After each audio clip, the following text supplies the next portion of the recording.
অনেকে বলে 1400 বছর আগের কোরআন এই যুগে চলবে না, কিন্তু আমি বলবো 1400 বছর আগের কোরআন আগামী 14,000 বছর পরেও চলবে, কারণ কোরআনের কোনো বিধান সময়ের গণ্ডিতে আবদ্ধ না। 1400 বছর আগের মানুষ আগুনে হাত দিলে যেমন হাত পুড়তো, এখনো আগুনে হাত দিলে হাত পুড়বে, এখন থেকে লক্ষ বছর পরেও আগুনে হাত দিলে হাত পুড়বে, এটা প্রাকৃতিক সত্য। কোরআনের বিধানগুলো এমনই প্রাকৃতিক সত্যের মতো যেগুলো সময়ের সাথে সাথে পরিবর্তন হয় না।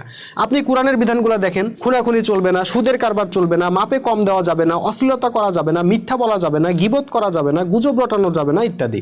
এগুলা কি যুগের সাথে পাল্টে গেছে? 1400 বছর আগে মাপে কম দেওয়া অনৈতিক ছিল, আর এখন কি নৈতিক হয়ে গেছে? হয় নাই। তাহলে কোরআন এই যুগে চলবে না কেন?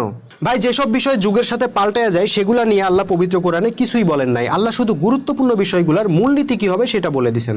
আপনি শীতকালের পোশাক গরমকালে পরেন না, গরমকালের পোশাক শীতকালে পরেন না, কিন্তু শীত হোক আর গরম হোক পোশাক ছাড়া কি থাকেন? পোশাক তো একটা না একটা পরেনি, তাই না?